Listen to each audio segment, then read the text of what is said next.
Nshuti mukurikiye ibiganiro bya Brick TV twongeye kubasuhuza. Turabashimira cyane uburyo mukomeje gutega amatwi ibiganiro ndetse no kuduha ibitekerezo.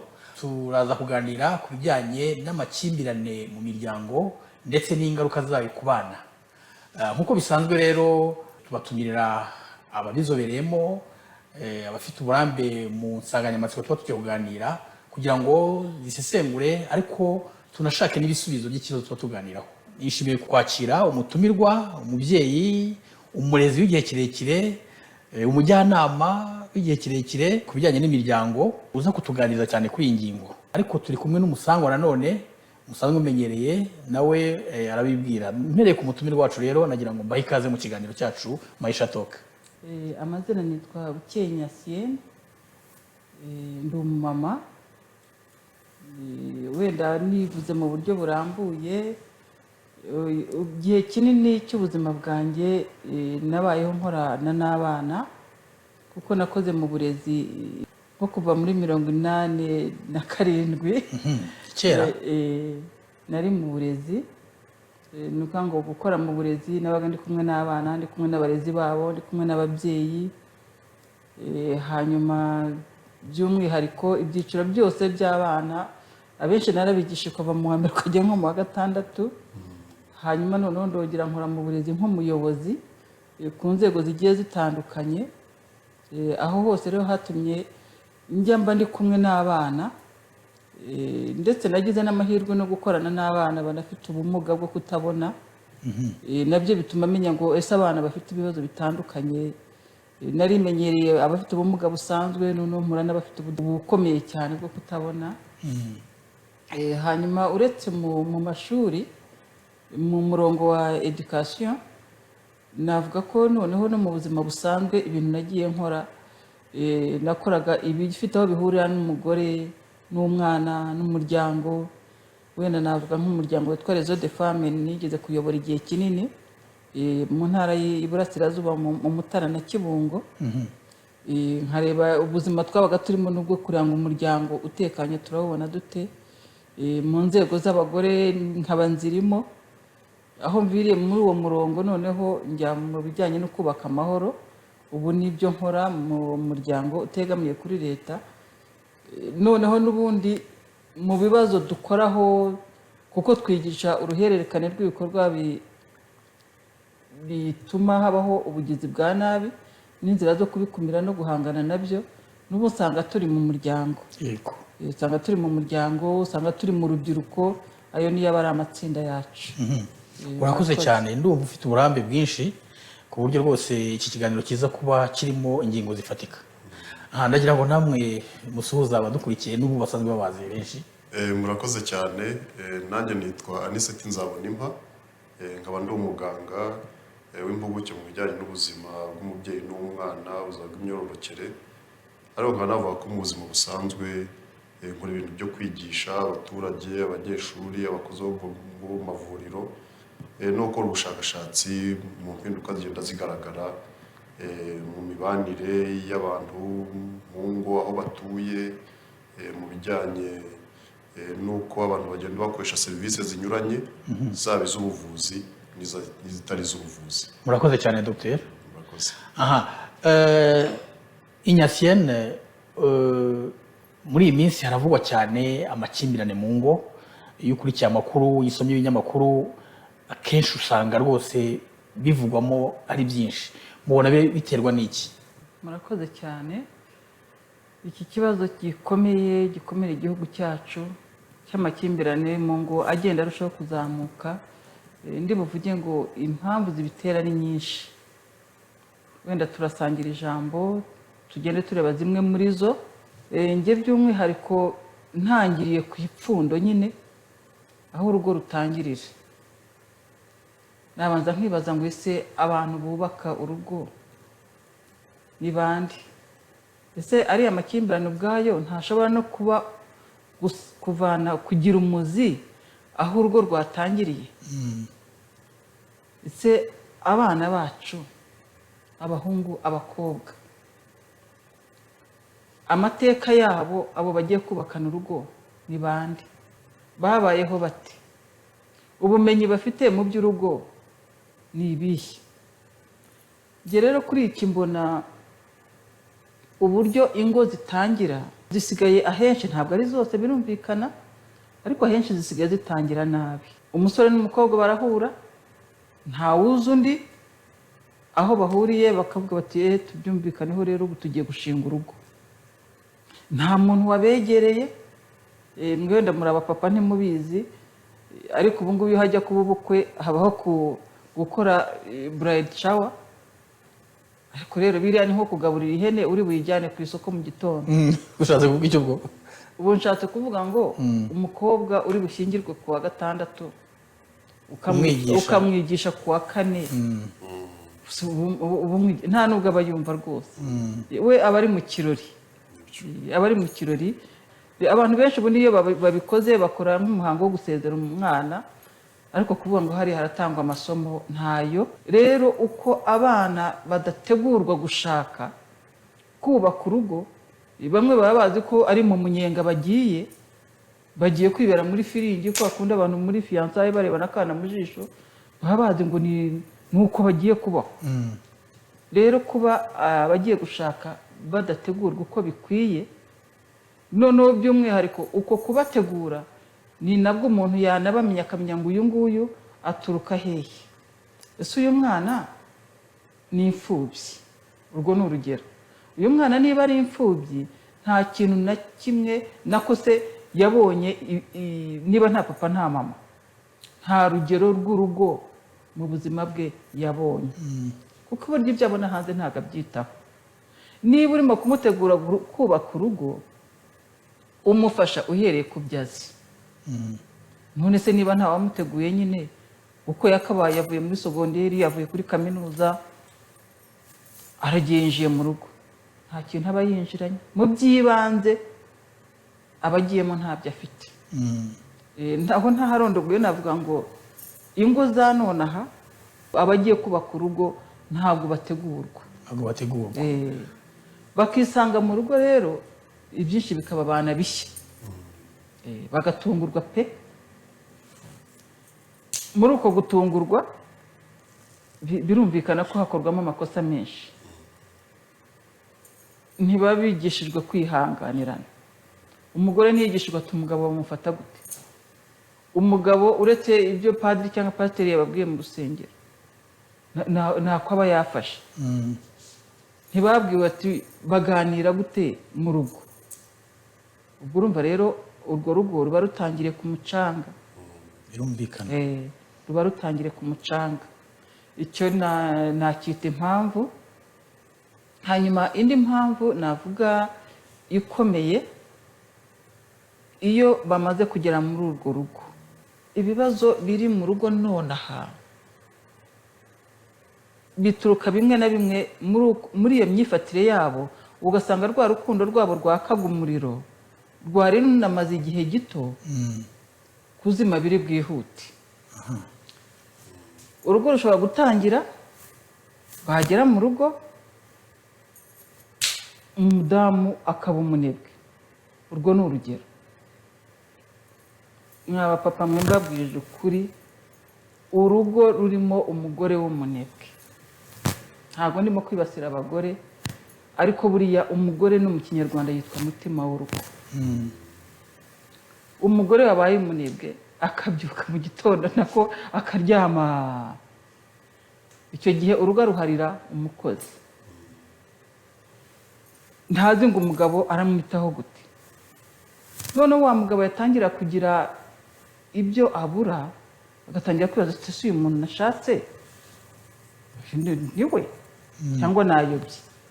Uko urukundo rugenda rutangira kugenda rugabanuka, ubunebwe mu rugo, ubwo natangiye ku mudamu, umwanda mu rugo uteza amakimbirane. Aho wahasobanura neza ntabwo uburyo umwanda ku ruhande rw'umudamu, umudamu wagize umwanda bishaka kuba inkomoko y'amakimbirane. Ni ukuvuga ngo icyo gihe mu rugo biba ari akavuyo. Buriya rero abagabo, ariko namwe mubiziho, nta mugabo wihanganira umwanda. Kenshi na kenshi arabibona ntavuge, aratashye yakiriwe n'isafuriya mu kanya atambutse rukuyata kubisa igikombe itasi iraguye iramenetse cyangwa abana bamaze kugira abana mu rugo intebe zo muri salo kugira ngo yicare arabanza kuyigizayo pampa. Ibyo bintu bikora mu mutwe w'umugabo ukuntu hanyuma agatangira kubona umugore we nk'ikintu ntiyongere kumubona nka wa muntu udasanzwe wa muntu udasanzwe yazanye. Ubwo ngo izo ndangagaciro kenshi na kenshi ziba zatakaye. Uko zitakara niko umugenzi watangira kumubona nk'utari umuntu nk'utuzuye agatangira kumuburamo bya byishimo yamubonagamo. Ubwo wenda natanga n'urundi rugero noneho ku mugabo. Navuze ku mudamu ho bikeya kuko bose ni impande zombi ntabwo impamvu yava ku ruhande. Reka ngiye no ku mugabo nawe ntamwibasiye. Bwa bunebwe twavuze ku mugore reka noneho tubuvuge no ku mugabo. Umugabo ni umutware w'urugo. Umutware w'urugo niwe uhashyira urugo. Niba yabaye umunebwe nuko ngo inshingano zarangije gutakara kuko umugore niwe uri bujye kwibaza icyo gukora. Umugore yatangiye kwibaza icyo gukora atangira kwibaza niba ari umugabo yashatse cyangwa yashatse mayibobo. Mu mutwe we buri ikintu wenda dogiteri arabindushaho icyo kintu kiza mu mutwe uko kigatangira guhanagura ya sura yabonaga. Wego nta bimubwira ku mugaragaro ariko washatse ari we wenyine aba ari kuvuga ati nta mugabo nashatse akamutuka kagasimba ariko atamwumva. Kuko yatangiye kwinjira mu nshingano ze. Yego. Wakomeza. Aho ni ku ndangagaciro zimwe na zimwe ziba ziri mu rugo ahubwo ni ku ntango ntibarageraho kwicana ariko batangiye gutangira amakimbirane yatangiye. Kandi iyo amakimbirane yavutse kenshi na kenshi bigenda bizamukaho byatangire ku mwanda mwinshi byatangire ku bunebwe bwinshi bigenda bizamuka. Wajya kubona ukabona umugabo atangiye guhunga urugo. Niba atangiye guhunga urugo ararara hehe? Ararara mu kabari. Iki ni ikibazo gikomeye. Ubusinzi ni ikibazo gikomeye. Ariko none wajya kureba ukavuga ngo uyu muntu usinda inkomoko y'uko gusinda ni iyihe mu by'ukuri? Abahanga bajya bavuga ngo nakoze mu bahanga n'abanyarwanda babivugaga ngo tukice gitera aho tujya twica icyabiteye. Uwo muntu ushobora gusanga twamwibasiye tuvuga ukuntu ari umusinzi tuvuga ibindi ariko ntabwo mbere yari umusinzi kuko iyo ari umusinzi wa wundi wamushatse ntiyari kwemera ahubwo hari impamvu yateye ubusinzi. Byatangiye ari ikintu gito none hadutse mu rugo ikibazo cy'ubusinzi. Umugabo ararara mu kabari. Niba arara kuri kontwari none se umuntu wasinze nyine n'urwo rugo ntizubakwa. Hari icyo kimaze se? Yabaye uw'inzoga nyine ubwo aratangira gake birangira ari wa musinzi. Niba yatangiye gusinda gutyo inshingano ze z'umugabo ntari mu kuzikora. Si n'ibyo gusa azagira atangire no kurwana. Ubwo yatangiye gukubita no gukomeretsa. Iyo umuntu yatangiye gukubita no gukomeretsa ubwo no gupfa bishaka gukurikira kuko niyo akubita rimwe na rimwe ntabaze n'aho akubita. Kuko hari n'abajya bica abo bashakanye batabipanze mu by'ukuri. Ubwo icyaha cy'ubusinzi cyabaye kigiye gukurikirwa n'icyaha cyo kurwana. Icyaha cy'ubusinzi cyabaye cyakurikiwe no kunywa none akarara no mu gasozi. Ubwo yaraye mu gasozi bishobora kuba atari byo ariko kenshi uwo mugabo atangiye kurara kuri kontwari abandi bagore barahamwanura. Cyatangiye ari gato cyatangiriye mu rugo kigeze mu businzi mu kunywa wenda umuntu atajyaga ananywa kigeze mu kurara mu kabari noneho abagore bakeneye nk'abo ngabo kigeze noneho mu busambanyi. Ubwo nyine umuntu bamutwara uko uwo muntu barimo bamutwara burya ntabwo agenda ngo asigeye ubusa aho yagiye gusambana mu rugo ubwo byacitse. Abagabo mushobora kuba mutabizi ariko nk'abagore ku rundi ruhande n'abagabo, iyo uwo mwashakanye arimo kuguca inyuma urabyumva muri wowe. Urabyumva mutari kumwe? hari icyo wumva. Dogiteri araza kudufasha. Ariko njya nganira n'abagore benshi akavuga ati njyewe natangiye kwikanga, ariko ntangiye kwikanga nkatangira kubwira ubwonko ntoya tuza urimo kwibeshya. Ese nkuce mu ijambo, ubwo se uko umuntu aba yabyishyizemo uko azi ko umugabo wenda yatinze mu kabari, amaze kangarara mu kabari, akavuga ati byanze bikunze ari kumwe n'undi muntu, akabyishyiramo bikamujyamo, noneho akajya ubwonko bukajya bumubwira ngo buriya arimo arasambana. Wenda si ibyo ngibyo. Izo mpamvu iyo mpamvu ivuze ishobora kubaho, kubyishyiramo bidahari, noneho ugasanga bimubayemo kandi ari ikinyoma. Kandi bishobora kuba ari nabyo ariko atari nabyo. Ariko noneho hari no kuba kubera ko erega umugabo buriya n'umugore nk'uko Imana yabiremye, umwe ni urubavu rw'undi. Yego. Iyo urubavu rwawe rero rurimo umugore niba agenda, urubavu rw'umugabo rurimo kumusohorokamo rugenda, ntabwo waba urimo gutakaza igice cy'umubiri wawe kereka uri umugore utagira urukundo. turakomeza dusesengura. Reka njye kuri dogiteri Ignatien natubwiye impamvu wasanga zituma habaye amakimbirane. Yavuzemo nyine ibijyanye n'uko ingo zishingwa, uko bitwara bageze mu rugo, uwo mwanda n'ibyo asoreje bijyanye n'ubusambanyi n'ibindi. Ndagira ngo mbabaze muri dogiteri nk'umuntu ukora ubushakashatsi, umuntu w'umuganga, ndagira ngo tubwire niba hari izindi mpamvu ubona uretse izo, ariko natubwire niba icyo kintu cyo gishoboka ko umuntu yamenya ko umugenzi we ari mu bikorwa bitari byiza. Murakoze cyane. Nashimiye na mugenzi wanjye Ignatien, navuze ibintu byinshi cyane kandi bikomeye kandi byo. Icyo nakongeraho kimwe ni uko buriya ibibazo bituma ingo zisenyuka zidakomera ku iki gihe, buriya navuga ko ari ikintu kiri mu bantu muri rusange.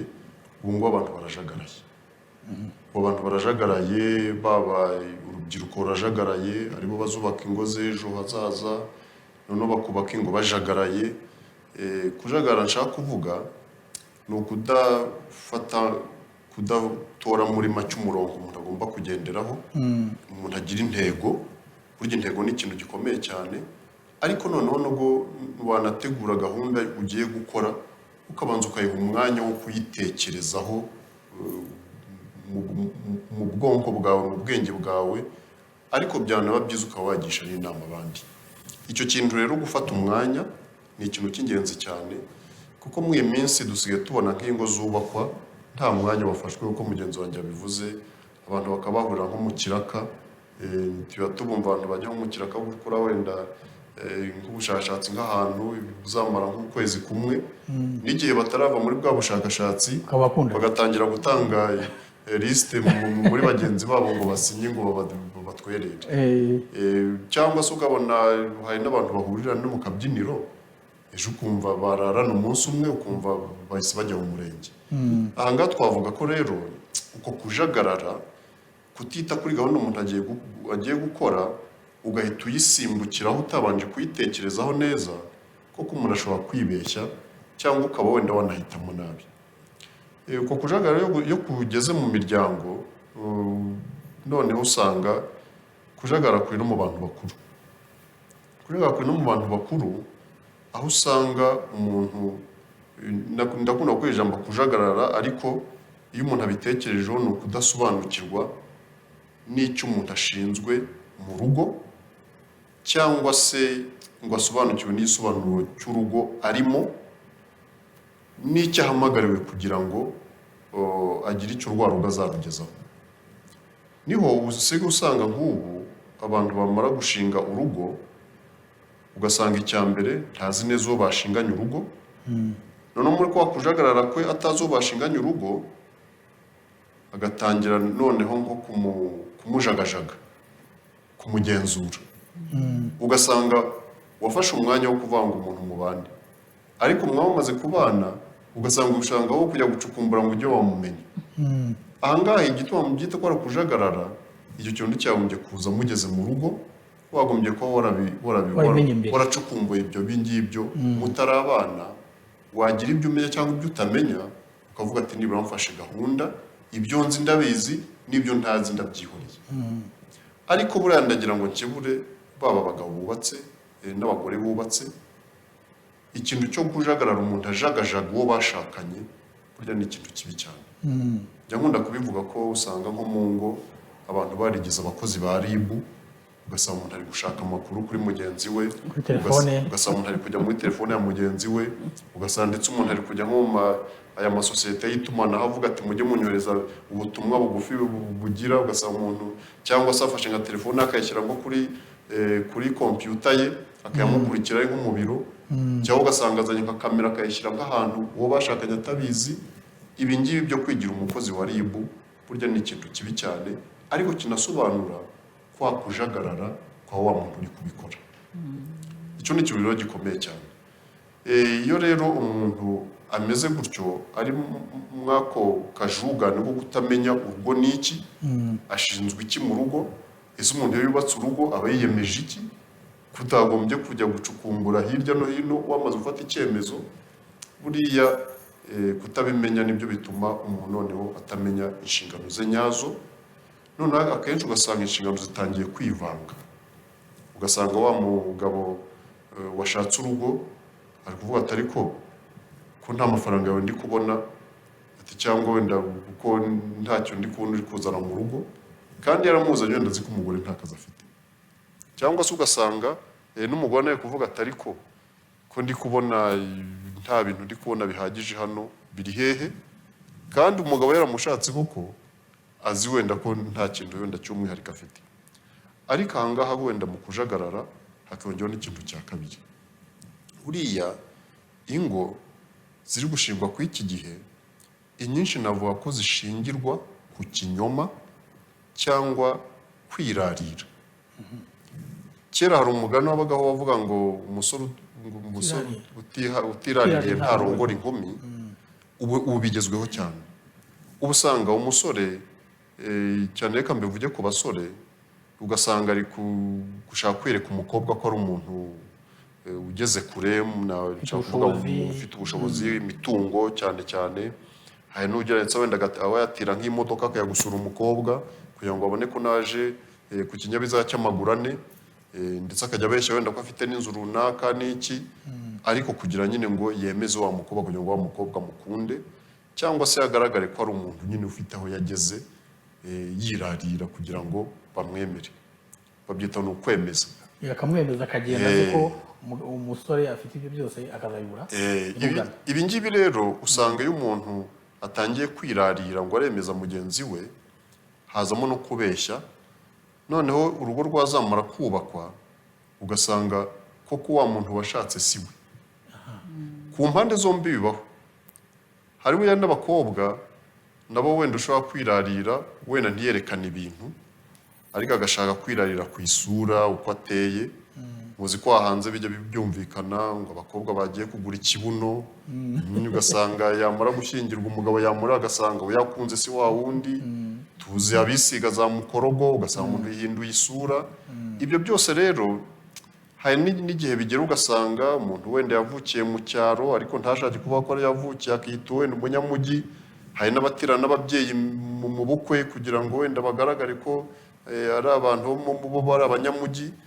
Ariko ibyo ngibyo iyo urugo rwashingiwe ku kinyoma nk'icyo, ku kwirarira nk'uko, ku kwikuza umuntu akivanaho arakishyira ahandi, ni ukuvuga ngo koko umuntu yashatse urugo atari we, na wa wundi wamushatse we yashatse si we.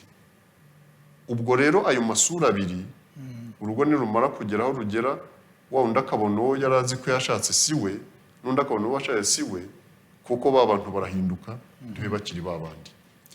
Akandi nashaka kugarukaho mumbajije ukuntu abantu boko bamaze kubana, umwe ashobora no gukora ikosa undi akaba yabimenya. Nibyo ko burya birashoboka. Burya uko umuntu aremye,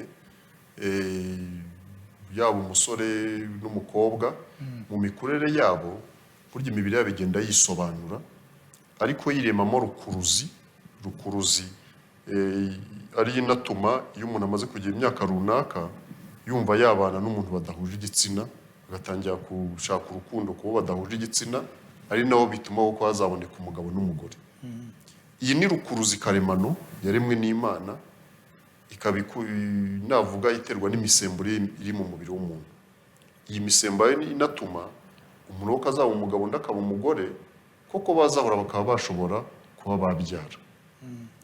Ikindi rero cya kabiri ni uko nk'uko babitubwira abantu bajya bakora imihango yo gusezeranya abantu, batubwira ko burya abantu bamaze gusezerana batangiye kubana munsi y'igisenge kimwe, barara ku buriri bumwe, basangiye gahunda bari mu rugo rumwe, ubundi baba umwe, ntibaba bakiri babiri bahita bahinduka umwe. Ndetse nk'abemera Imana banatubwira ati no muri Bibiliya byanditsemo ko umuntu asiga ababyeyi kandi ari bo bamureze yonse ibere ryabo, bamukorera ibintu byose, ariko akabasiga agasanga ngo bagiye kurushingana. Wa wundi rero ni ukuvuga ngo hirema navuga rukuruzi iruta yindi yo hagati y'umwana n'umubyeyi, ya rukuruzi hagati y'abantu bashakanye, baba noneho barenga kuba abantu babiri bakaba umwe, ku buryo imitekerereze iba imwe, imigenzereze ikaba imwe, ndetse na gahunda zikaba zimwe, ku buryo noneho baranatubwira cyangwa ni ibintu bijya binagaragara, usanga umugabo n'umugore babanye imyaka 5, 10, ugasanga basigaye basa. Gusa nta kindi burya igisobanura kuri gusa ko umugabo n'umugore ni uko baba bari navuga ahantu hamwe, navuga bari nko mu isi imwe, basangiye ibintu byose, ibyo kurya, gutekereza, uko bajya inama, ukubaka urugo, ariko noneho muri roho, reka mvuge nda muri roho, ubwo ndashaka kuvuga icyo kirenze ibitekerezo bya muntu, no muri roho umuntu akaba azi ko ari kumwe n'uyu iteka ryose. Kandi buriya reka nongereho, iyo abantu bamaze kubona buriya burenganzira bwo kuba umugabo n'umugore ku buryo bwemewe n'amategeko, burya na kiriya gikorwa bakora gituma babyara, burya gusangira amabanga y'urugo, burya umwe yinjira mu wundi, niko bimeze. Kugira ngo hazaboneke umwana, byanze bikunze igikorwa bakora ni icyo guhuza umubiri, ni icyo kumwinjira mu wundi, kugira ngo habonekeze rwa rubuto ruzava mu mwana. Ikiro cy'uko umwe yihaye undi ntahamusize, haba ku mubiri akamwiha akagenda bakabana, haba mu ntekerezo akamwiha bakumva bahuje ibitekerezo, ariko noneho bikanarenga n'ibyo dutekereza, n'Imana bikabiha umugisha ku buryo umwe aninjira mu wundi kuko bakaba umwe 100%. Ni ukuvuga ngo iyo babana neza kandi babana ku buryo buhoraho, ahangaha umuntu ashobora kugira ikibazo, undi akaba yabyumva ati mugenzi wanjye agize ikibazo, cyangwa yagira ikintu kibakora, undi akavuga ati ariko ikintu akabyumva muri we. Aba ndagira ngo badukurikiye babyumve nka kwa kundi muzi ko nk'umubyeyi ufite umwana mutoya, ndetse burya n'umwana mukuru, burya umwana we yagize ikibazo urabyumva. Ababyeyi baravuga ngo amabere ashobora no kwikora mu byatonsa, ariko umwana ashobora kugira ikibazo nubwo yabatonka ari umwana mukuru, ndetse wenda yaranacutse, ndetse ariko ashobora kuba n'umwana ariko nawe wabaye wubatse n'urugo, ariko yaba ari umwana wawe kubera ya maraso yawe, koko hagira ikintu kibi kimubaho, ukumva igihunga, ukumva igishyika mu mutima, ukabyumva ukavuga ati ariko hari igihe giteye kugenda neza ku mwana wanjye. Ibyo cyo noneho ku bashakanye urumva biranarengaho ko kiba gihari. Ariko ngaruke ku kantu wenda kamwe nako gashobora gutuma ingo z'iki gihe zitabana neza, zibamwe amakimbirane. Ubundi ibi byo kumva abantu ko babaye umwe 100%, ni ngombwa ko n'abantu babishyira mu bikorwa bakanabishyigikira. Andashaka kugaruka ko buryo umuntu yabanye na mugenzi we mugomba kubana mu nzima. Iyo inzu zibaye ebyiri burya ni ikibazo. Nivuga ngo iyo inzu ziri kuba ebyiri, imitima iri gutandukana. Imibereho y'ikigeze kwidusaba kenshi ko abantu nibyo nshaka kugarukaho. Burya abantu bagombye kuryama no ku gitanda kimwe, umugabo n'umugore. Uko ibitanda biba bibiri, ubwo no vuga ngo ya rukuruzi iri kugenda icika. Abantu bagombye kwicara ku meza amwe, ndetse n'inshingano bakazisangira, baba bari mu rugo bagasangira uturimo two mu rugo, haba ari ukurera abana bakarera abana bombi, umugabo n'umugore, kugira ngo iyo rukuruzi ikomeze ihabe, noneho ya rukuruzi igatuma ko rwa rukundo rudacika kuko rwubakwa na ya rukuruzi. Ubu rero kuri iki gihe rero hari navuga nk'ibizazane byinshi dufite mu ngo, abantu badukurikiye wenda bagomye no kubyitondera. Imibereho y'iki gihe isigaye igoye, usigaye usanga ubu twagiye mu isi y'iterambere, aho twamaze gufata imicongi y'abadukolonije, aho usanga umuntu amara gukora akajya mu ishuri, yajya mu ishuri akaba avuye mu muryango akajya kuba ku ishuri paka noneho yazubaka urugo nabwo akaruhuka, ariko ari no mu kazi. Kandi akazi akenshi umugabo n'umugore ntabona akazi ahantu hamwe, usaba umwe wenda akora mu majyepfo undi akora mu majyaruguru, umwe akora iburengerazuba undi akora iburasirazuba, ugasanga barabonana wenda nka rimwe cyangwa kabiri mu kwezi. Ibi ngibi rero byo kutabonana navuga ko ari ikibazo, nubwo umuntu nyine nta kundi yabigenza bari mu kazi, ariko buriya kutabonana kandi mwubatse umuryango, kuko umuryango icyo ushatse kuvuga ni ba bantu bahuye bagafata igitekerezo cyo guhura bakubaka umuryango bakaba umwe, ariko umuryango uri na ya nzu barimo. Ujya muvuga ati hariya ni kwa runaka, hariya ni kwa runaka. Burya rero uko umuntu aremye, nta muntu yaremewe kugira imiryango ibiri. Burya umuntu afite umuryango i Kigali ukagira n'undi Rusizi, buriya nyine kuko umuntu agira umutima umwe, umuntu agira umutwe umwe, ni ukuvuga ngo yagombye kugira n'umuryango umwe kugira ngo wa mutima we uba uri ahantu hamwe, ko ntugomeze uzenguruka ndetse n'inshingano ntizicikemo bice ngo uvuye ngo izi Rusizi, izi Nyagatare, za hehe.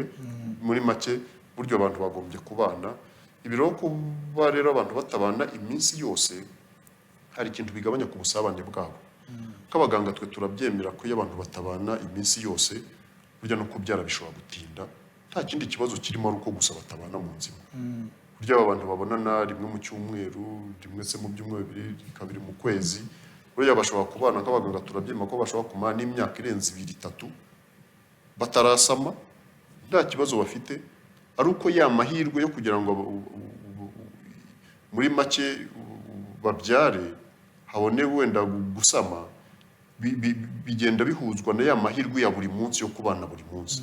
Uko abantu bagenda bayagabanya, kandi utuzi ko umubiri w'umuntu uko wubatse cyane umubiri w'umugore, buryo ukwezi k'umugore kubatse ku buryo hari iminsi runaka kandi mikeya y'uburumbuke. Bivuga ngo mu kwezi ko bafite wenda ko iminsi 20 n'ingahe 30, hari iminsi mikeya y'uburumbuke. Iyo minsi mikeya rero ishobora kuba umugabo adahari, cyangwa se ugasanga bigenza ukundi. Noneho wenda no kubera wenda no kugira ngo kwa kwezi kubeho bwa burumbuke buriho, burya bisanga ubwonko bw'umuntu we butekanye kugira ngo bukore ya misemburo uko nkenerwa yo kujya gutuma kwa kwezi gukora neza, na cya gihe cy'uburumbuke koko yaba intanga y'umugore n'iy'umugabo zibe zarakozwe neza bitewe n'imisemburo ihagije mu mubiri. Iyo ibyo bitakoze abantu badatekanye, urabona iyo umuntu azi ko mugenzi we adahari, nyine ntabatekanye, kuko agira n'inshingano nyinshi wenda, cyangwa se akanahangayika. Uzi ko abantu nyine baraganira umwe akamara undi rungu, n'iryo rungu rituma umuntu atekana. Ku buryo n'ingo z'iki gihe rero navuga ko hari ibyo twitera muri kwa kujagarara kwa buri muntu kuriho kw'iki gihe, kubera uko isi imeze, no kutareba kure ngo umuntu ajishoze afate icyemezo yagihaye n'umwanya wo kugitekerezaho. Ariko no muntu nuko isi turi kuyibamo mu kazi dukora, wenda akadutera wenda no kujagarara nako umuntu atabihuza neza n'inshingano afite ngo anabyumvikane n'uwo bashakanye, bikaba byavamo ibibazo. Murakoze cyane mutanze ubusesenguzi bufatika kuri iyi ngingo. Nagira ngo ngaruke kuri Ignatienne. Mu myaka mwabayeho itandukanye, izi mpamvu tuvuze n'ubundi zari zihari, ariko se kuki uyu munsi aribwo twumva abantu umugabo yisha umugore, umugore yisha umugabo? Ni kubera iki muri iyi minsi imibare izamuka cyane? Murakoze cyane. Niba munabinyemereye, ngira ngo hari izindi mpamvu ntari nagaragaje, nabanza nkazivugaho hanyuma nkajya ku cyo mwarimu bajije. Nunganire mugenzi wanjye icyo avuze ku yindi mpamvu naribuze kuvuga, yo yayivuze asa n'uwayivuzeho rwose. Kuba abashakanye umwe atagifitiye umwanya wo guha undi. Mujya mwumva ibintu byateye ubu ngubu ngo abapfubuzi, ntabwo bababeshye. Ngenganira n'abashakanye benshi, abapfubuzi barahari rwose. kandi ntabwo bapfubuzi bapfubura abapfakazi cyangwa bapfubura abadivorce, bapfubura abapfubye. Abapfubye ni abafite abo bashakanye ariko batabona. Rero nk'uko muganga yabivuze, isi turimo nonaha ifite ukuntu ari irimo kuyobora abantu aho kugira ngo abantu bayiyobore.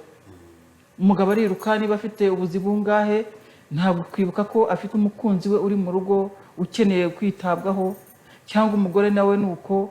Ubundi abagore nibo bagiraga umwanya mwinshi wo mu rugo, none ubu ni twebwe ahubwo tugenda kurusha, twatangiye na bizinesi. Rero uko abashakanye umwe abura umwanya wundi, akenshi batangira gutana.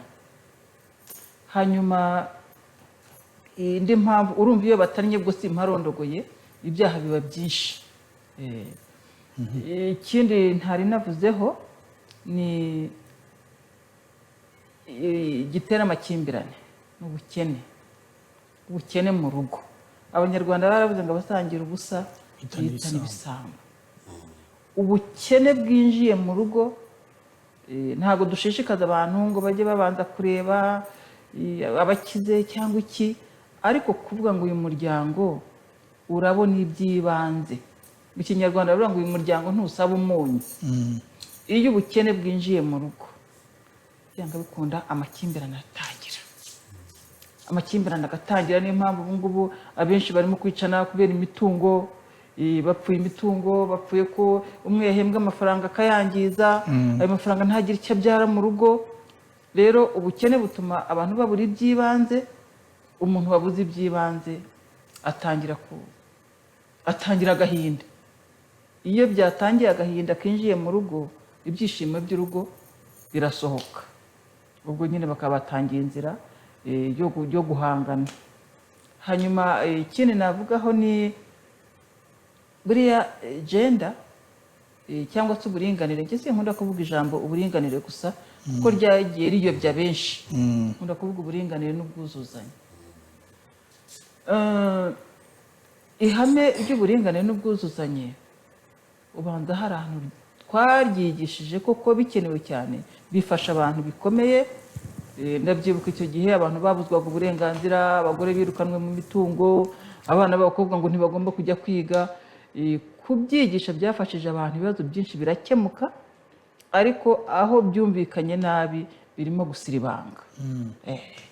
Birasiribanga rwose. Impamvu yuko abantu bakimbirana bakaba abantu bagakimbirana. Urumva rega turareshya. Ubundi mu rugo abashakanye, iyo umwe yakoraga ikosa, undi yageragezaga kumucira bugufi kugira ngo amufashe kwikosora. Ariko ubu noneho niba umugabo yaraye mu kabari, umugore nawe arinjira mu kandi, turareshya. Noneho bose bakagendera rimwe. Urumva niba bagendeye rimwe, umuryango bombi bapfiriye rimwe, nta n'umwe uri busigare. Kandi ubundi mu gukemura amakimbirane tuzi ko iyo umwe azamuye ijwi undi akagabanya, buriya bihosha amakimbirane.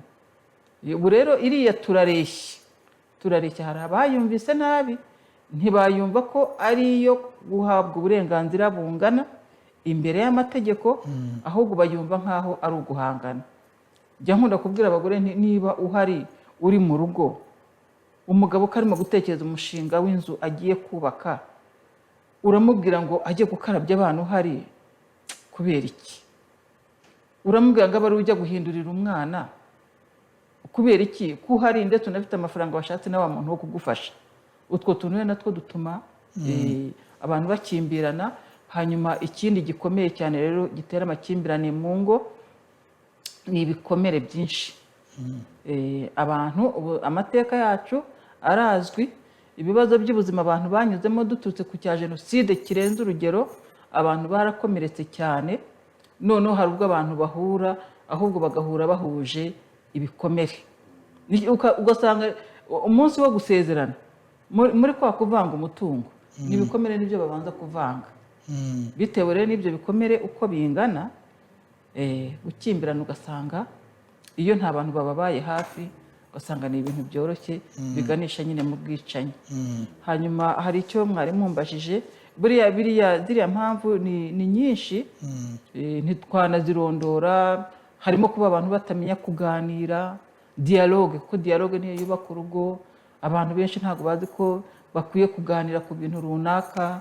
Abantu benshi ntibazi yuko umugabo n'umugore umwe aremye ukwe undi aremye ukwe bakwiye kuzuzanya. Utwo twose ni utwegerana tukabyara amakimbirane. Hanyuma mwarimu mbaje mutese ubu ngubu nonaha urebye uko ibintu bimeze ubona bigenda bizamuka kurushaho, ese na kera niko byahoze? Ahangaha urebye uko ubushakashatsi bugenda bugaragaza ibintu, mu bintu nagiye nkoramo twajyaga dukunda no gukora ubushakashatsi bumanuka bukagera mu miryango. Ibi kera nabwo ntitwabonga abantu bari abamarayika. Hari ibyabagaho ukabona umugabo n'umugore ntibumvikanye, ariko kera umuryango wari ukiri umuryango, atari umugore gusa ahubwo ugasanga n'amashami, abantu bafite n'amashami. Noneho uko abantu bagenda baba ba nyamwigendaho, hari ukuba nyamwigendaho kubera ko abantu batagifite abantu benshi babashagaye, hari no kuba nyamwigendaho tubigizwe na rya terambere ririmo ritwirukansa. Muzarebe nkubaha muri Kigali ngo ni ibintu bimenyerewe, ngituye mu ntara hari abantu benshi nabonaga, ngeze muri Kigali narababuze nabo barambura. Umuntu rero abanyamwigendaho kubera ko nta bantu mu muryango afite, cyangwa se yahugiye muri kwa kwiruka akabura umwanya w'abantu. Kandi ubundi dogiteri arabiturusha cyane, umuntu ni umuntu agirwa n'abantu. Uko uganira n'abantu, none angane na dogiteri tukamara isaha dutandukana, uwo munsi nashoboraga kuba ndi bwiruke mu muhanda ugasanga hari ibyamanutse muri njye byasubiye mu gitereko.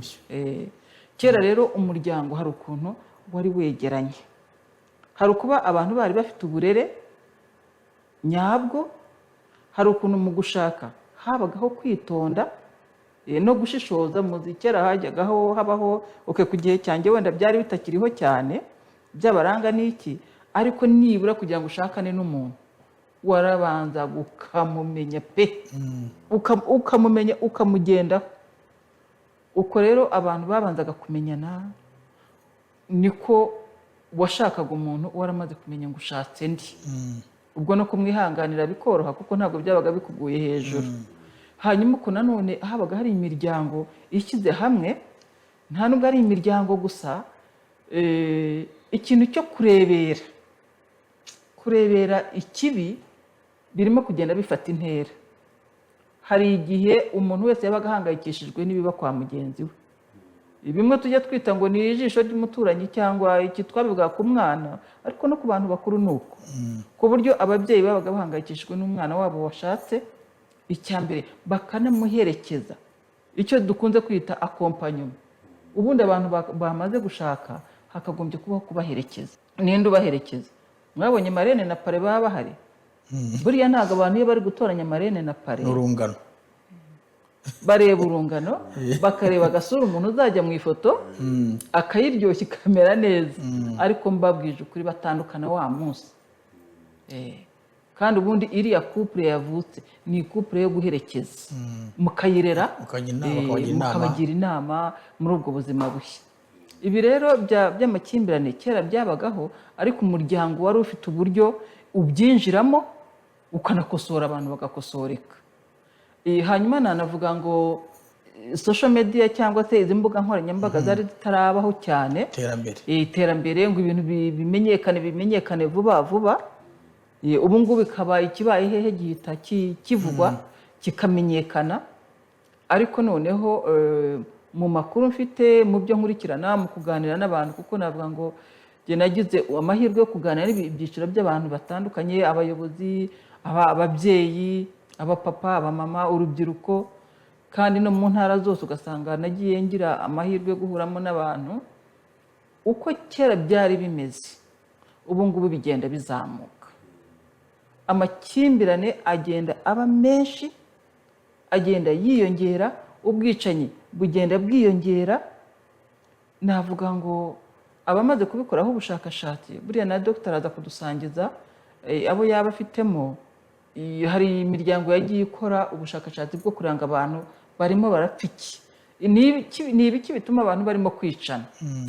Rero ikinini kirimo kigaragara nonaha, sinzi niba ndi buvuge ngo hari umugabo wigeze kuvuga ngo buriya twese turi abasazi uretse ko ibisazi ari byo bigenda birutana hanyuma hari n'ubushakashatsi buherutse gukorwa na RBC bugenda bugaragaza ngo buri cyiciro cy'abantu aba bantu bafite ihungabana n'ibikomere ubuzima bwabo bwo mu mutwe bwangiritse kuri uru rwego navuga ngo twanyuze mu bintu bitwangiza ubuzima bwo mu mutwe iyo umuntu afite ibibazo byo mu mutwe aba ari mu yindi si buri isi y'abantu aba yayisohotsemo ni ukuvuga ngo abakora cya kintu twita kuvoma hafi akajinya gatoya cyane cyane uretse kugira ngo abicana baba babanje kurakaranya bikomeye bashobora no kurakaranya gutya mu kanya umuntu akihina hari hirya n'abapfa ibiceri ibiceri 200 magana angahe akihina hirya umugabo yajyanye ihene ku isoko umugabo agasanga umugore yariye umwanda akihina hirya gato akabazanye akanyundo bikaba birarangiye ni ukuvuga ngo rero hari ibibazo bya jenoside twanyuzemo ingaruka zayo abantu barakomeretse cyane ni ukuvuga ngo harimo abakuru bamwe bagize uruhare mu gukora jenoside urumva umuntu wabayeho atozwa kwica abantu kwica umuntu kuri we ni ikintu cyoroshye abigira nk'umukino noneho hari n'abandi nabo bagiye bayikorerwa uko nabwo abantu bagenda bakorerwa itesha agaciro burya nabo umuntu bugenda butakara kandi iyo yamaze kuyikorerwa nawe noneho kuyikorera uwayimukoreye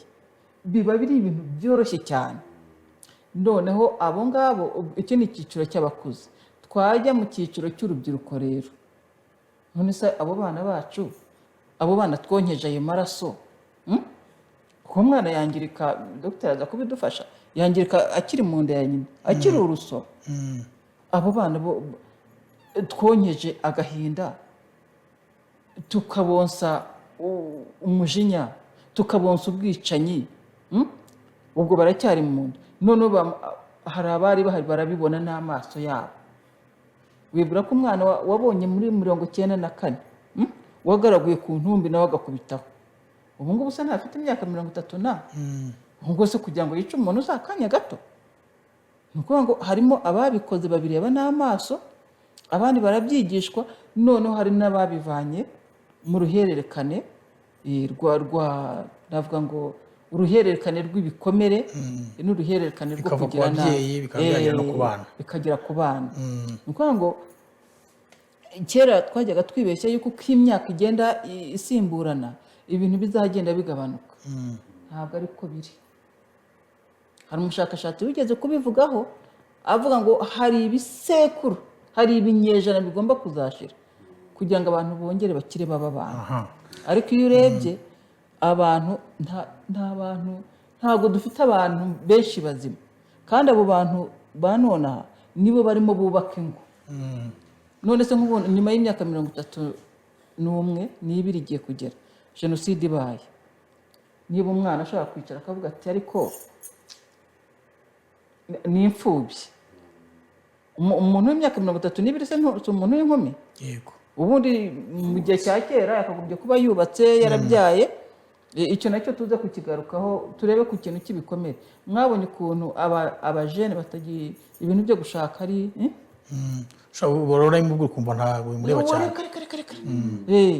ni ukuvuga rero kugira ngo umuntu atangire gutekereza ibyari normal umuntu aravuka akabyiruka akaba umwangavu akaba inkumi agashaka ariko umuntu yagira ukabona igice kimwe cy'ubuzima bwe igice kimwe yagikuyemo yakijugunye burya ntabwo aba ari we aba bana rero niba umuntu w'imyaka 35 akifata akarira atari kusa ubu ngubu buriya ntabwo ababyeyi banjye bashaka kuzaza urumva aho umuntu ugitegereje ababyeyi be ku myaka 30 ibikomere bikomeye urumva muri we se aba ameze gute hari umwana wigeze ku abana b'abasore njya kugira inama umwana umwe arahaguruka ati rero icyo gihe nari directrice w'uburezi ati rero directrice ngiye kukusaba ikintu yari umuhungu ati muduhanire abana bakobwa banyu baraturembeje abana bangana gute yari yigaga muri segonderi narabanye nawe muri segonderi ubwo yari yararangije turavuga ubuzima ukuntu abantu barenze segonderi bakiga nyuma bagashaka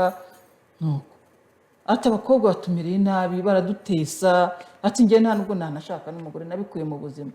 Ese kubera iki ngo umukobwa wese dukundanye ngo ikintu ansaba cya mbere ngo arambwira ngo mukunde cyane ngo muteteshe, kuko se ngiye gutetesha umuntu nabikura hehe ko? ubwo wamugiriye inama? Natangiye gushaka abamwigisha guteta. Kuko urumva mu kwigisha niho hava ibyo byose. Rero ntarondogoye ubuzima twanyuzemo bisa naho ikintu cyo gukimbirana, kwangana, kutaha undi mugenzi wawe agaciro akwiye, kuko buriya erega buriya urukundo mu rugo, umugabo n'umugore bakundanye, umwe ahita ahinduka papa w'umwe, undi agahinduka mama w'undi. Urwo ni rwo rukundo mu rugo.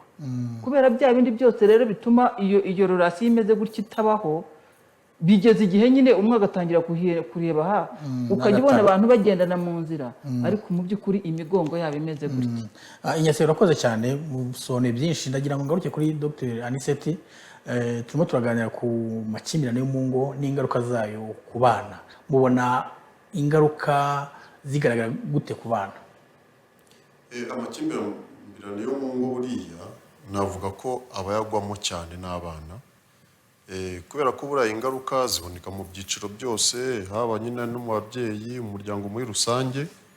Ariko buriya abana bo navuga ko bagirwaho ingaruka zikubye kenshi nk'inshuro 10 wenda ugereranyije z'abantu bakuru.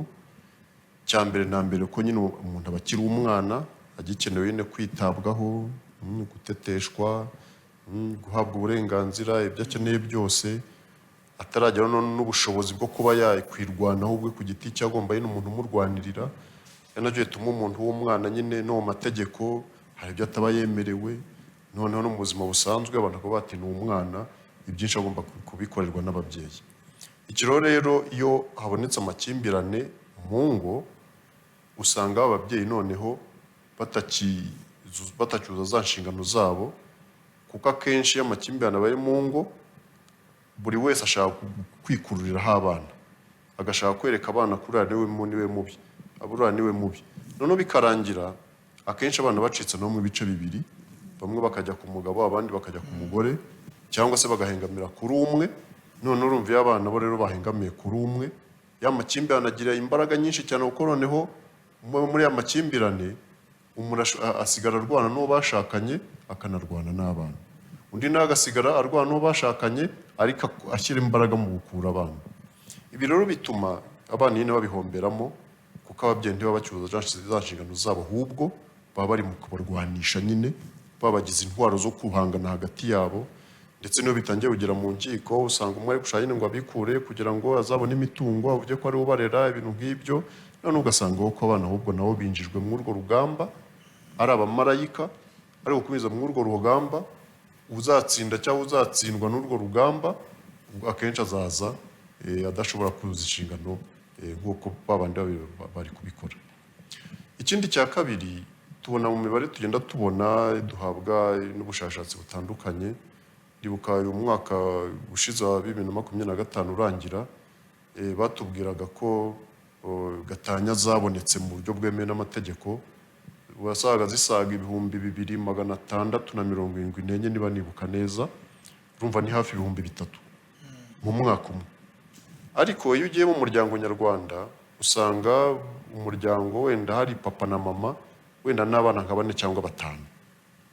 Byumvikane ko muri zango hafi 3000 zisenyutse, zabonyemo gatanya, ubwo umugabo n'umugore ndi bakibana, ubwo urakuba 5 ubone abana 10,015, noneho bihuye n'ibibazo. Urumva umubare ubaye mwinshi. Ariko ngiye nkanongeraho ko burya izi gatanya batubwira, hari gatanya zitajya mu mategeko. Hari gatanya nyine umuntu avuga ati niko zubakwa, bakaba bari mu nzu ariko batari ku gitanda kimwe. Ubwo n'abana nabwo bacitsemo ibicubwo, umwe arira hari undi akarira hariya. Hari gatanya umwe ava mu nzu akagenda ariko ntibabijyane mu mategeko. Hari gatanya abantu biyumvikanira gusa. Hakaba na gatanya noneho navuga ziteye na gatanya zazinzwe zanga umuntu yishe mugenzi we, cyangwa yamukomeje yagize gute, urumva nabo baratandukana, ariko ugasanga zo ntizibarwe muri za zindi batubwiye. Ku buryo rero bishyize mu mibare wasanga ingo zirimo amakimbirane cyangwa zinatandukana ari nyinshi, n'umubare w'abana wo kubagerwaho n'ibyo bibazo bakaba benshi cyane. Hari ikintu mugenzi wanjye yagarutseho numva nakongeraho cyane cyane ko kigira ingaruka ku bana cyane. Buriya turebye hari ibibazo natwe nk'abanyarwanda twiteye. Ndibuka nyuma ya jenoside yakorewe abatutsi 1994 hari ibintu twarebereye n'amaso yacu, wenda twari bakuru, ugasanga urabona abana bajagaraye mu muhanda, tugatangira kubita amayibobo, ariko ugasanga icyo gihe abantu wenda bari kwirukanka mu iterambere ry'igihugu, kongera gushyiraho serivisi ibice, ariko ugasanga 1995 na 1996 mbere y'2000 hari abana bo mu muhanda benshi cyane. Ariko ubu nyine hashize imyaka 30 irenga, abana bafite imyaka 5, 10, bafite 35, 40. Ubu no kuvuga ni wubatse ingo z'iki gihe.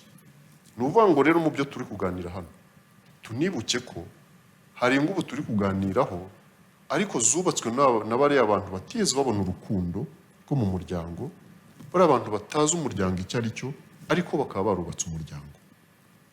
Aha rero navuga ko twese hamwe tugomba kubyirengera, tukareba wenda n'inzego zibishinzwe nka minisiteri ireberera umuryango, hakuntu hashyirwaho gahunda. Mujya mubona nko mu ishuri, mu mashuri y'abantu bize, hari igihe habaho gahunda bita ngo kacapu, yo kugira wenda nk'umwana utaratsinze neza muri vakansi wenda akaba yasubira ku ishuri akiga, cyangwa se akaba nk'umwana ubona wenda atari gutsinda neza, ukamushakiye umwarimu ugaruka wenda kujya agira icyo amugezaho kugira ngo amushyire kuri gahunda y'abandi. Buriya tuvugishije ukuri, n'ingo nazo dufite muri iki gihe tiziri kuri ku murongo umwe. Nuva hari ingo koko wenda abantu bagize amahirwe akakurira mu muryango, akagira amahirwe agashaka afite n'ababyeyi wenda bamuherekeza, agashinga urugo yagize n'umugira inama, ariko by'umwihariko azi bwa bushyuhe bw'uwo muryango, cya gitsure cyo mu muryango, umubyeyi se, umugabo, umugore, umwana, umuryango akora iki, akagenda abizi. Ariko dufite n'abandi kandi ingo zitari nkeya abantu batagize ayo mahirwe. Abatagize ayo mahirwe rero akaba yarakuze asanga nta babyeyi afite, asanga nta bantu bo mu muryango afite, asanditse wenda nk'uko tunabivugaga yakuriye mu muryango mu muhanda hariya. Hari utaragize amahirwe rero kumenya umuryango nyine wubaka ute, ese za nshingano z'umugore n'umugabo mu muryango ni izihe, none ugasanga ari kwishakisha nyine. Urumva rero koko hari igihe azahura n'umuntu ku bana bikanga, cyangwa se akaba n'uwa mbere bikananirana, uwa kabiri wenda bikananirana, wenda bigakunda nko ku wa gatatu cyangwa uwa kane. Aha rero numva rero twese biratureba. Hari koko amakimbirane ashobora kubaho kubera umuntu atabigizemo uruhare, ariko hari n'amakimbirane ashobora kuba umuntu yabigizemo uruhare. Aha rero ayo umuntu yagiramo uruhare, bigatuma ukuntu umuntu yayirinda, areba ukuntu yagerageza kwitwara neza, cyane cyane ko buriya ngiye nemeza ndashidikanya ko kubaka urugo burya njye mvuga ko nta n'imyaka bigira. Burya upfa kuba warenze imyaka y'ubwana ufite imyaka 18. Burya umuntu ufite imyaka 18 hano mu Rwanda tubona ko abana b'imyaka 18 baba bari kurangiza amashuri yisumbuye. Burya umuntu ufite diplome yasinyweho n'ubuyobozi bwa leta, iyo diplome ikaba yajya kumuhesha akazi, akaba yagakora agahembwa, burya umuntu aba ari mukuru mu bitekerezo. Numva rero umuntu ufite imyaka y'ubukure yagombye guherekezwa, ariko mu byo aherekezwamo hakaba no kumukangurira ko nawe ari mukuru akabimenya. Igituma bivuze ni iki? Ni uko nkibona ko iki gihe umugabo nkanjye w'imyaka 50 irenga ugasanga aracyari mu kigare, kandi ugasanga mu kigare wenda cyabamwoshya, ndetse ugasanga ni umugabo ukuze kare mu kigare cy'abana. Ugasanga umugore mukuru ugasanga nawe ari mu kigare cy'abakobwa batoya, ugasanga bisigaye bigaragara ko iki gihe, ndetse ugasanga wenda bafite ni ikigare cyo kunywa byeri, ni ikigare se cyo navuga cy'ubwomanzi, reka mbivuge. Ugasanga ntibiri kureba imyaka, n'abantu bakuru bari muri icyo kigare n'abato bari muri icyo kigare, ndetse bagahurira muri ibyo bigare. ndetse hari n'amakuru turi kubona kuri iyi mihanda ari utubwira ko ibyo bigare biri kurura n'ibyaha bimwe na bimwe, ugasanga ubusambanyi mu bantu badahuje imyaka, ugasanga ubusambanyi hagati y'abantu bakuze cyane n'abana, iki byose tukabona arabagiye mu nkiko arabagize gute turabibona, ariko ibyo byose bikurwa n'iki, n'icyo kigare abantu bari guha agaciro, aho kugira ngo wubake urugo, wegere uwo mwashakanye, muganire, mufate intego yo guteza imbere urugo rwanyu, ugasanga umuntu afite abandi bari inyuma ari kujya kureba, aho biba kugira ngo aze mu rugo yavokaza akajya kureba abandi, bakaba bari kumwe ku ijoro ryose, muri weekend bakaba bari kumwe igihe cyose, ngaho za pati, ngaho za ibirori bitandukanye, akibagirwa uwo bashakanye. Aha rero ndagira ngo ngaruke kwa aka kantu, nkangurire abagabo n'abagore, cyane cyane abagabo n'abagore bubatse ingo, ko buriya byanze bikunze umuntu yashaka yakwima amatwi, abashaka kumwaka wa mwanya wo kuba mu muryango ngo ajye kuwukoresha hanze, ahubwo agaha amatwi abantu bari kumugira inama cyangwa bari kuzana gahunda ariko zikorerwa mu muryango. Burya inshuti nyanshuti ifite na gahunda yenda yabateza imbere, aje mukayiganira mu muryango, muri iwawe cyangwa muri iwe, yabaye na rya cupa musangira mukaba mwarisangira muri aho, burya byarushaho kuba byiza, ndetse byanaba byiza n'abo mwashakanye bakaba bahari. Ndetse wenda ngaruke no ku kantu abantu bajya bakunda kwibagirwa cyane abagabo, ariko n'abagore mu minsi mbona nabo bakibagirwa, gushaka kujya mu kabari kenshi usize uwo mwashakanye. Niba unumva atendeka njye gufata icupa hariya haruguru, mujyane kwirega, nawe ni umuntu nawe ararikeneye. Niba ari boroshete uza kurya, nawe ntabwo rwose ayanze kuko ntawanga icyiza. Niba ari ukuganira ikiganiro cyiza, ni ukuri nawe aragishaka. Ni ukuvuga ngo rero bibaye byiza abantu gahunda bakora, zaba izo mu rugo zaba izo hanze y'urugo, yari ukuntu azinjizamo n'uwo bashakanye, ndetse byaba byiza n'abana bakazijyamo. Niba ari ugusohoka bakajyana, niba ari ugukina, niba ari gukora siporo, niba ari kugira gute, ibintu byose bakaba bari kumwe, byarinda ya makimbirane, kuko byakongera none ya rukuruzi ituma n'urukundo ruba rwinshi cyane. Urakoze Dr. Icyo nari kubaza n'ubundi urakitubwiye, ahubwo reka mbaze Inyasiyene dusoza ikiganiro cyacu mu masegonda 30. Turagishoje. Hari akantu yavuze ushaka kuvuga, akantu gato cyane. Hanyuma urakomeza utubwira icyakorwa mu gihe gito gisigaye. Mu ngaruka mu bibazo biteza amakimbirane, umuhungu n'umukobwa bashakanye ntibacuke mu nshuti bahoranye. Abantu bitwa ba ex bambabarire cyane, abarimo banyumva, mwabasore mwe mugishaka nimurekure ba ex banyu, mugumane nabi Imana yabahaye. Mwabakobwa mwe nimurekure ba ex banyu, mwubaka urugo. Hanyuma ngira ngo mbere yuko dusoza, icyo umuntu yakora, kamvuge gato ku makimbirane yo mu rugo n'umwana, icyo atera umwana. Umwana ahantu abona isura avukira ni mu muryango, ndabivuga nihuta. Asamirwa mu muryango, iyo nda ye, urusoro rwe rukurira mu nda y'umuntu uri mu muryango. Ni ukuvuga ngo umutekano uwo muntu yaboneye mu muryango uba urimo kugera ku mwana, ingorane uwo muntu yaboneye mu muryango, uwo mwana barimo gucagagurika akiri no mu nda ya nyina. Ngira ngo mwese muzi ikintu bita complexe d'Oedipe. Complexe d'Oedipe ni ahantu umwana yisanisha kuri papa we, niba ari umukobwa, umuhungu akisanisha kuri mama we, bikazageza igihe bamaze kugera ku myaka runaka yo mu bwangavu, noneho hahandi yisanishaga kuri papa we akaza kubona undi muntu mwiza cyane ujya gusa na se. Ubwo ni usengeze no mu gushaka, buriya ngo umukobwa iyo arimo gushaka umusore aba ari mu gushaka usa na se, n'umuhungu nawe iyo ari mu gushakisha umukobwa nawe aba ari mu gushakisha usa na nyina. Rero umuryango wasenyutse hakiri kare, abana bacanganyukirwa hakiri kare. Umwana ntabona uwo yisanishaho, arabona se ni igisimba, ise arimo kurira nyina akamukubita amureba, so wa mukobwa arimo kubona ni ukuvuga ngo rero uwo muryango watangiye gushwanyagurika, niko umwana ashwanyagurika hakiri kare. Uwo muryango utarimo ibyishimo, muzarebe iyo mwabonye umwanya, niba mutanayibona mujye muyishaka, imyanya yo gukina n'abana. muzarebe ukuntu abo bana bishimye. Uwo muryango w'aba papa na mama batajya baganira, uwo mwana asazamenya ryari ko ababyeyi bajya bagira ikiganiro bagaseka.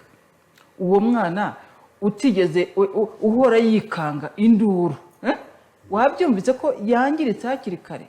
Ubuzima bwe ni ukwikanga, ubuzima bwe ni agahinda. Hari abo ushobora kubana nabo ukajya wumva umwana ahumeka gutya,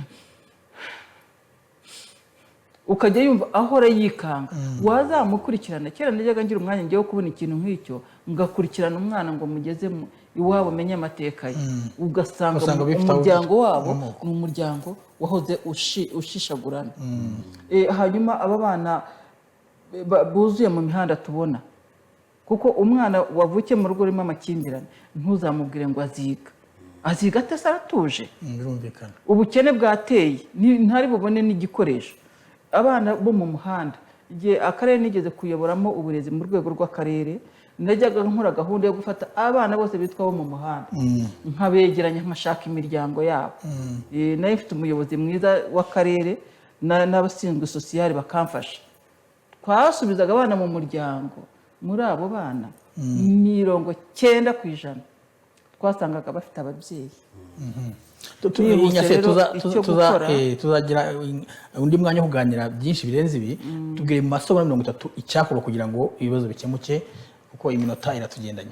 Icyakorwa rero nuko twese twahagurukira rimwe nk'abitsamuye, tugakurikirana aba bana bacu dufite nonaha. Nibo Rwanda, nibo babyeyi b'imbere, nibo bayobozi b'imbere. Nuko ngo izijya gushira burya zihishirira mu ruhongore.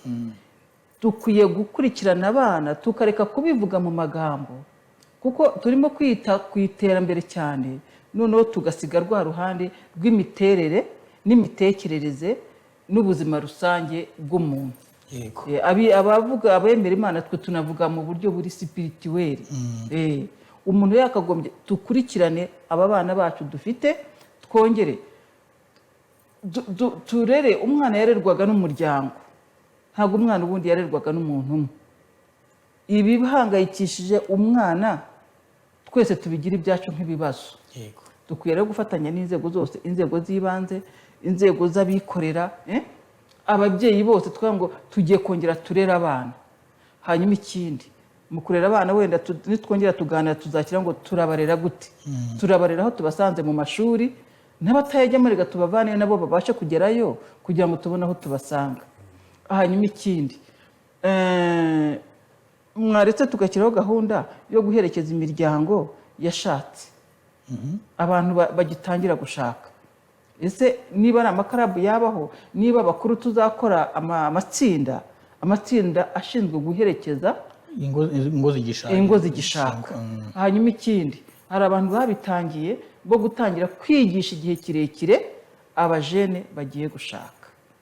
Nabyo ni mu matorero niho nabonye bamwe batangiye kujya babikora, bakavuga ngo turabaherekeza wenda amezi 5 cyangwa 6. Abantu bize gutyo. Hanyuma noneho ikindi, ingo zirimo ziracagagurana, abantu ntibafite umwanya wo kumenya ngo izo ngo bimeze gute. Icyo nabonye cyo, ingo z'abantu bicana, umugabo cyangwa umugore, icyo kibazo kiba cyaratangiye kare. Abantu bakireba bakivuga kwa runaka, bikazarinda umwe akuyeho umutwe wundi. Rero twegere ingo. Ntekereza ko buri wese abyumvise nk'ibyo, buri wese yatangira kuvuga ngo ndegera uru rugo gute. Ibintu byo kuvuga ngo twageze ngo i Burayi na Amerika ngo kwinjirira abantu bakarinda bicana, gusa tuba twakoze. Nyase, murakoze cyane. Tuzagira n'undi mwanya wo kuganira kuri ibyo byose, uko waherekeza ingo zigishingwa. Numva rwose bizaba ari ikiganiro cyiza. Reka mbashimire cyane rero, mugize neza, mutanze amakuru menshi, mutanze ubuhamya, kandi kuko imyaka mubayeho iragaragaza ko mufite byinshi mwakoze, kandi anatanga n'inama. Dr. Nanda, ndabashimiye cyane. Arareko rero ntashira, twavuga byinshi birenze ibi, ariko kuko umwanya utabitwemereye nadusoreje. Reka nashimire cyane abari badukurikiye. Mwumvise byinshi ku mpamvu zitera amakimbirane mu ngo. twizeye ko ari cyo musigaranye ariko n'ingamba zikwiye gufatwa nazo mwazumvise. Mukomeze rero mugire ibihe byiza. Ngiye wabategura ikiganiro yari Rukundo Charles Rwanga. Murakoze cyane.